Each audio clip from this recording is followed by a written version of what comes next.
Pablo había estado en lo cierto con respecto a una de sus presunciones. Estados Unidos era uno de los motores más importantes que había detrás de la presión a la que se vio sometido tanto él como los demás narcotraficantes multimillonarios. En respuesta al creciente consumo de cocaína en su país, el presidente Ronald Reagan había creado en enero de 1982 un equipo formado por miembros de su gabinete, para que se coordinaran las actuaciones en contra del tráfico de estupefacientes a Estados Unidos. El hombre encargado de tal tarea fue el vicepresidente George Bush. Pero no sería hasta que Bush ocupara la Casa Blanca en 1988, cuando la guerra contra las drogas cambió formalmente sus objetivos al evitar que los envíos cruzaran las fronteras y al perseguir directamente a los capos de la droga. Pero mucho antes, el vicepresidente Bush ya había encaminado sus esfuerzos en esa dirección. Tras la muerte de Lara Bonilla, el gobierno colombiano reconoció que los cárteles que dominaban el tráfico de cocaína significaban una verdadera amenaza, y sus funcionarios se mostraron cada vez más dispuestos a aceptar la ayuda norteamericana. Con el tiempo los capos no solo se encontraron en la mira de las fuerzas policiales sino también del ejército. Una diferencia muy notable, como lo evidenciaría más tarde la cacería de Pablo Escobar. Casi nadie que conociera mínimamente el tráfico de drogas afirmaría que todo ese entramado se podía reducir y mucho menos detener arrestando a un puñado de narcos. Sin embargo, resultaba mucho más sencillo captar la atención del Congreso, señalando con el dedo a un conciliábulo de multimillonarios, que infectaban con su producto la salud de la juventud norteamericana, que al amorfo e impersonal fenómeno de la droga. Reunir el apoyo necesario para ir a la guerra, o tan siquiera para financiarla, requiere de enemigos visibles y los pintorescos narcos colombianos cumplían con el perfil a la perfección.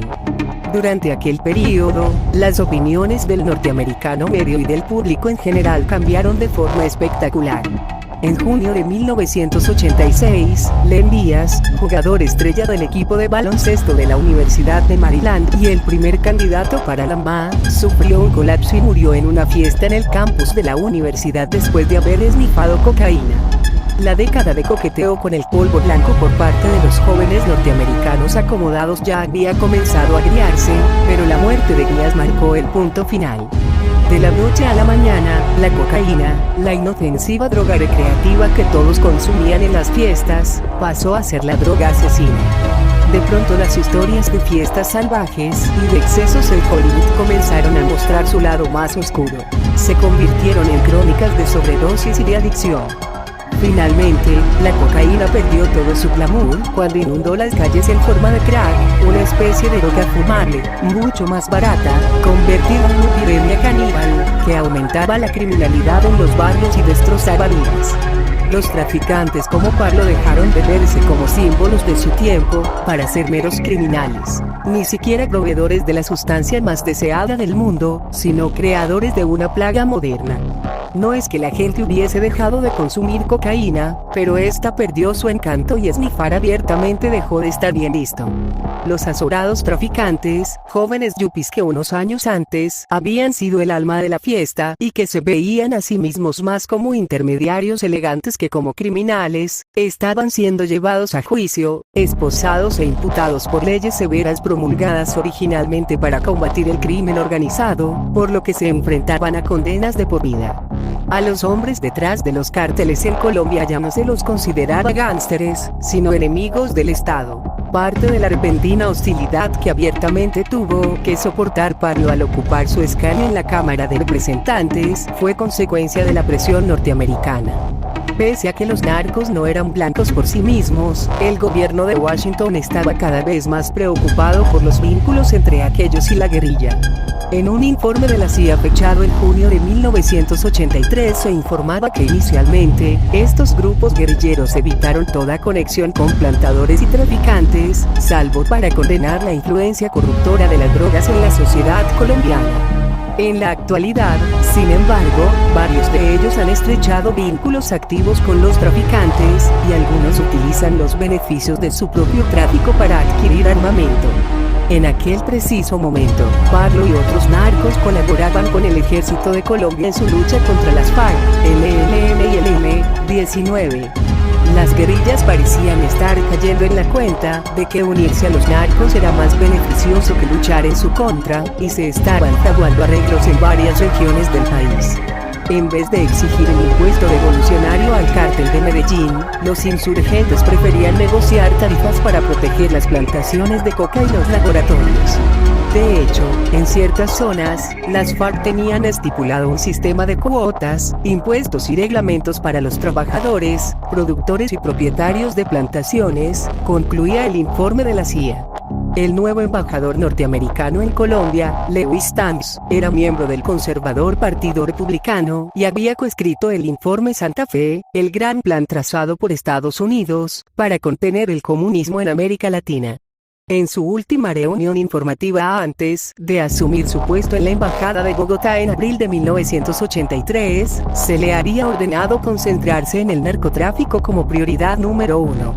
A su llegada, el gregario diplomático dijo: "Solo hay 2 canciones en mi repertorio: el marxismo y el narcotráfico". Y teniendo en cuenta la nueva evidencia que vinculaba a narcotraficantes y guerrillas, el repertorio se reducía más bien a una única canción. Aquel cambio de política tenía implicaciones muy serias en Washington. La idea de utilizar al ejército y los distintos servicios de espionaje en la guerra contra el narcotráfico era un concepto novedoso y controvertido, pero luchar contra el comunismo no era ni lo uno ni lo otro y había sido el eje de la política exterior de Estados Unidos desde el final de la Segunda Guerra Mundial. Si el marxismo y el narcotráfico se habían fusionado en Colombia, entonces Pablo y sus socios estaban buscando un enemigo poderoso e implacable. En Lara Bonilla, el embajador Camps había descubierto a su primer aliado de peso. De hecho, cuando el ministro de Justicia lanzó su campaña contra el dinero narco, contaba con la información y el apoyo de la Embajada de Estados Unidos. Bajo el permiso de Lara Bonilla, el Departamento de Estado norteamericano había comenzado a realizar pruebas con herbicidas sobre plantaciones de coca, y en marzo de 1984 fuerzas colombianas habían dado 2 duros golpes al cártel de Medellín. Con el liderazgo de Lara Bonilla, la PNC, la Policía Nacional de Colombia, desbarató una inmensa fábrica de procesamiento de cocaína en el río Yarí, llamada Hacienda Tranquilandia, ubicada en las selvas del sur. Se trataba de un complejo de 14 laboratorios y campamentos que daban albergue a 40 trabajadores. La PNC incautó 14 toneladas métricas de cocaína, el hallazgo más importante de la historia. Semanas antes de que se realizara la incursión, las entusiasmadas fuerzas del presidente Betancourt, con apoyo norteamericano, habían localizado y destruido 7 aeródromos, 7 aviones, 14.000 bidones de químicos, y se habían incautado una cantidad de cocaína cuyo valor ascendía a más de $1.000 millones. Había sido el peor mes de la historia del cártel de Medellín. Menos de un mes después moría el ministro de Justicia, Lara Bonilla. Su muerte dio lugar a una violenta reacción en contra del cártel de Medellín, lo que podía desembocar fácilmente en una guerra abierta y total. A partir de entonces, la cocaína ya no volvería a ser vista como la nueva industria en Colombia.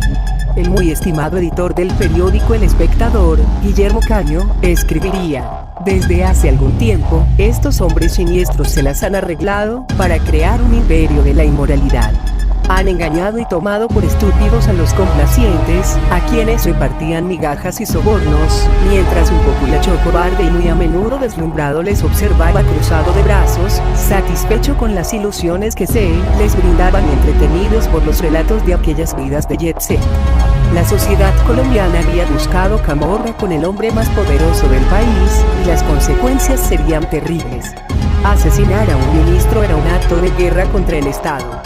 La atrocidad cometida y la reacción de todo el país forzó al presidente Betancourt a continuar la cruzada que Lara Bonilla había comenzado y a aceptar el apoyo norteamericano que ésta requería. decretó el estado de sitio y autorizó a la PNC a confiscar propiedades y otros bienes de los narcos, y al pie de la tumba de Lara Bonilla, juró hacer cumplir el tratado de extradición firmado con Estados Unidos. La participación de los norteamericanos en el asalto a Tranquilandia fue hecho público con profusión y suscitó una furiosa carta de Pablo al embajador Tanz, que lo había acusado públicamente de ser el propietario de los laboratorios. Afirmando que la acusación era tendenciosa, irresponsable y malvada, Pablo escribió que el embajador estaba preparando el terreno para la extradición de algunos hijos de Colombia.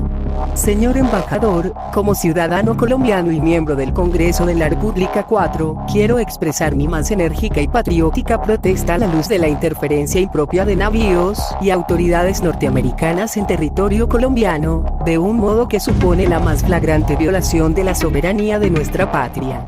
Inmediatamente después de haber enviado la carta, Pablo huyó del país. Para la ascendente estrella del firmamento de Medellín, la caída había sido estrepitosa.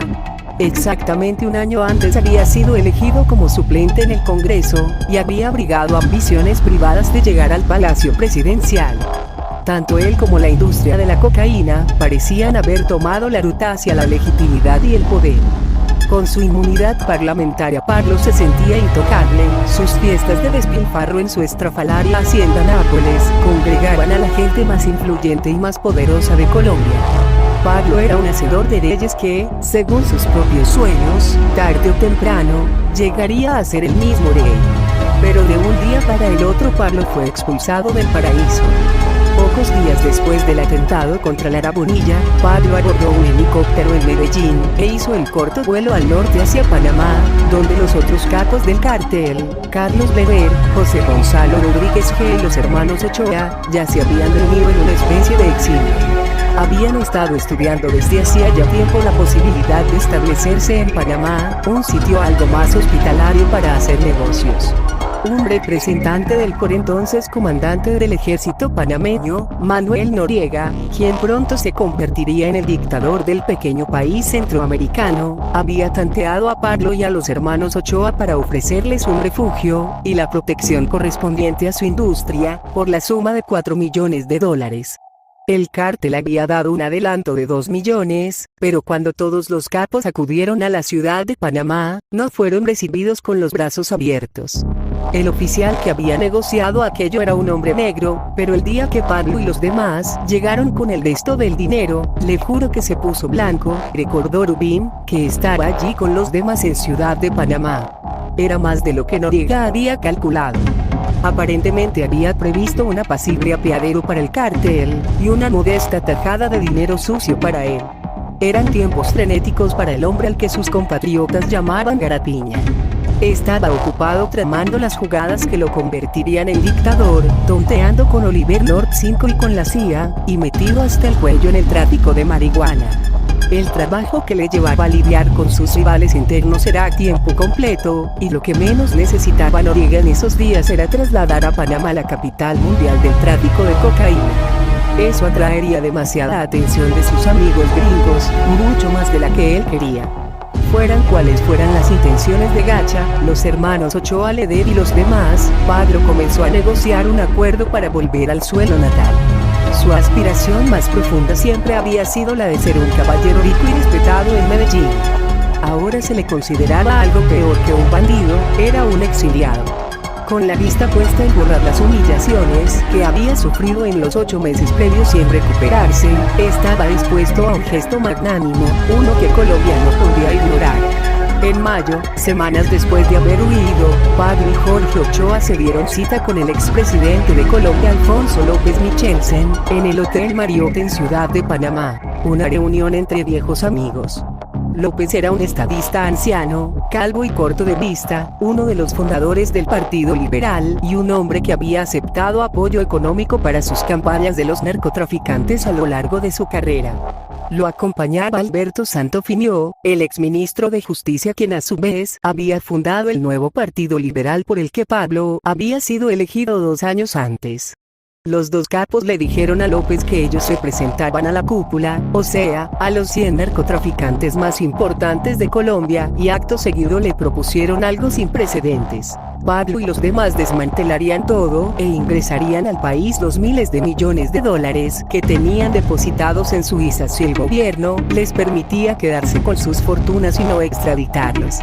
La oferta, transmitida al presidente de Colombia, resultaba lo suficientemente intrigante como para que Betancourt enviase a su fiscal general a Panamá. El enviado recibió una propuesta por escrito de 6 páginas dirigido al presidente Betancourt. Evidentemente ufano ante la posibilidad de regresar a casa, Pablo había dado a la propuesta un tono especialmente enmarañado. He aquí el preámbulo. Sumido en una búsqueda de reencuentro con la patria, con su gobierno y con nosotros mismos, estamos desde hace unos meses solicitando el consejo sabio y procedente de aquellos que, sin llegar a la permisividad ni la indulgencia, han llegado a la sensata conclusión de que nuestra presencia en la vida pública es un hecho digno de ser atendido, revisado y modificado. El señor Alfonso López Michelsen, expresidente de la República, ha aceptado recibirnos en los primeros días de mayo en la ciudad de Panamá y, en un gesto de buena voluntad eminentemente patriótico, ha accedido a hacerle llegar nuestro mensaje de paz al gobierno. La gestión llegó a buen puerto cuando el fiscal general de la Nación, el señor Carlos Jiménez Gómez, nos recibió en persona. Hoy consideramos que el consejo que pedimos con tanto ahínco se ha hecho realidad. Efectivamente, el fiscal general, el señor Carlos Jiménez Gómez, quien se halla en este momento en Panamá, ha aceptado escuchar nuestras peticiones y preocupaciones personalmente. Pablo prosiguió negando su implicación en la muerte de Lara Bonilla, que le había sido atribuida por todos, y tanto él como los demás capos se comprometían a brindar todo su apoyo a la democracia colombiana para erradicar de una vez por todas el narcotráfico en nuestro país. Él y Ochoa afirmaban representar a los narcos que controlaban entre el 70 y el 80% de la cocaína producida en Colombia, traficantes que además devengaban por su actividad unos 2.000 millones de dólares al año. Los laboratorios y aeródromos pasarían a manos del gobierno, las flotillas de embarcaciones y de aviones serían vendidas, y los narcos en persona colaborarían en programas para brindarle a los campesinos de Colombia plantaciones alternativas a la lucrativa planta de coca. En un apartado de sugerencias al final del documento, los narcos pedían un cambio en la política de extradición y el derecho de apelar las peticiones de extradición en la Corte Suprema, además de que los crímenes que pudieran haber cometido con anterioridad fuesen perdonados. En pocas palabras, Pablo le ofreció al gobierno erradicar el narcotráfico de Colombia, con la salvedad de que pudiera vivir con su fortuna en Medellín sin temor a ser arrestado o extraditado. Era una oferta generosa, incluso si no incluía, como se informaría erróneamente más tarde, la promesa de pagar los 10.000 millones de dólares a los que ascendía la deuda externa de Colombia. También era una oferta que probablemente no habrían podido cumplir pues, aunque ellos decidieran renunciar a los vínculos y beneficios del narcotráfico, sería poco factible que los miles de colombianos involucrados a todos los niveles de la industria, sencillamente bajaran la persiana porque Pablo se hubiera decidido a retirarse de la vida criminal con sus miles de millones. La oferta fue rechazada de plano por ambos políticos conservadores y por la Embajada de Estados Unidos, que criticó a López y a Betancourt por tan siquiera haber abierto un diálogo con criminales. Políticamente el trato era indefendible. Aparte de que, debido al encono aún palpable tras el asesinato de Lara Bonilla, cualquier pacto con los narcos se habría considerado una capitulación. Aquel fue el primero de muchos intentos que Pablo realizaría para negociar su vuelta a la vida que él siempre había deseado para él y para su familia. Pero había llegado demasiado lejos. Nadie le creyó cuando negó que hubiera tenido que ver con la muerte de Lara Bonilla, lo que posteriormente fue confirmado por algunos de sus allegados cuando estos comenzaron a colaborar con la policía. El asesinato del ministro de Justicia fue una salvajada que su país nunca le perdonó. Pablo no se rindió, pero la situación le amargó la vida. Siempre creyó comprender los sentimientos de sus compatriotas, de las masas que siempre lo quisieron y apoyaron. En el peor de los casos Pablo no era más que una horrible caricatura de su propio país, inimaginablemente rico en recursos, pero violento, ebrio de poder, desafiante y orgulloso. Pablo compartía su destino con el de su tierra, y sin importar su notoriedad nunca dejó de ser un patriota. Con su inmensa fortuna, podría haberse refugiado en una docena de países, pero su visión de sí mismo y la de su futuro estaban centrados exclusivamente en Colombia. nunca quiso vivir en un sitio que no fuera su ciudad natal, Medellín, y quienes se interpusieran en su camino, no solo se convertían en sus enemigos, sino en herramientas del opresor, en traidores a la patria. Especialmente en los años sucesivos, Pablo llegaría a ser una especie de panfletista. Le gustaba escribir y a veces lo hacía bien. Contrariamente a sus declaraciones formales, que tendían a una hipérbole de comicidad no intencionada, sus mensajes breves dirigidos a sus asociados o a sus enemigos solían ser concisos y educados, y a menudo hacían despliegue de un sutil ingenio, salvo cuando su enojo lo volvía sarcástico. Años después, cuando ya huía de la PNC, escabullándose de escondrijo en escondrijo, la policía halló 30 páginas de notas que la PNC dedujo era obra de Pablo, que quizá debió dejar atrás al escapar apresuradamente. En ellas, aparentaba querer perfilar una especie de invectiva, una razón para justificar la situación en la que se encontraba. De su persecución culpaba a los gringos que habían forzado, por medio de presiones económicas, a un gobierno de esclavos a desatar una guerra fratricida contra los supuestos cárteles del narcotráfico. Había crecido en un estado virtualmente carente de ley, al que una vez llamó moralmente tímido y creía que su filosofía de administrar su propia justicia era la única alternativa realista. Si a usted le roban, ¿qué hace? ¿A quién acude en busca de ayuda? A la policía. Si alguien choca contra usted y le destroza su coche, ¿espera usted que la policía de tráfico le resuelva el problema y le compense los daños sufridos, obligando a su agresor a pagarlos? Y si no le pagan lo que le deben, ¿cree usted que los tribunales obligarán al acreedor a cumplir? Si los miembros de la policía y de las Fuerzas Armadas lo maltratan y lo insultan, ¿a quién se dirigirá usted? No creo que haya una sola persona que haya tomado el cuestionario antedicho como otra cosa que un inútil ejercicio de esperanza, que, por cierto, todos hemos perdido hace ya mucho tiempo, ante la irrebatible ineptitud y criminalidad de nuestra policía y sistema jurídico. Allí es donde los grupos guerrilleros, los malhechores y los sistemas estatales de coerción, policía y ejército, han estado aplicando la pena de muerte a sus enemigos. Ineptitud total y absoluta. Y después van e insultan a aquellos que llaman a las cosas por su nombre. En última instancia, estas divagaciones fracasaban en su intento de dar forma a un argumento coherente. Y si lo que perseguía era redactar un manifiesto que pusiera su propia lucha a la altura de las de sus héroes marxistas, el Che Guevara y Fidel Castro, no lo logró, y no porque careciera de la inteligencia necesaria, sino porque lo que le faltaba era convicción. La causa por la que luchaba, en definitiva, no era más que él mismo. En la cima de su grandilocuencia, identificó sus propias ambiciones con las de sus compatriotas, pero aparte de ese paralelismo no había verdaderas razones ni ideología. Pablo defendía aquel discurso por la sencilla razón de que sonaba bien. Quería ser un hombre del pueblo, un héroe para las masas. Y lo que se proponía lo conseguía. Así pues, cuantos más colombianos se volvían en su contra, más se mantenía en sus 13. Porque estaba plenamente convencido de que él era el verdadero hombre del pueblo. Seguiría intentando elaborar un trato con el gobierno, pese al creciente desdén que por él sentía, ya que una de sus mayores ambiciones era hacer realidad esa fantasía, y no podía llevarse a cabo en Ciudad de Panamá, o en Managua o en ninguna de las capitales de Europa, o de África donde pudo haberse refugiado. A un verdadero hombre del pueblo no se lo podía desarraigar, por lo que el resto de su vida y de su lucha consistiría en volver a instituirse, siempre y cuando se aceptaran sus propias condiciones, como don Pablo, el doctor, en Medellín, en la pequeña ciudad de Envigado donde nació. Cuando el ejército de Noriega lo traicionó, Pablo huyó de Panamá. Fuerzas de Panamá asaltaron uno de los complejos de procesado en la frontera con Colombia en el mes de mayo.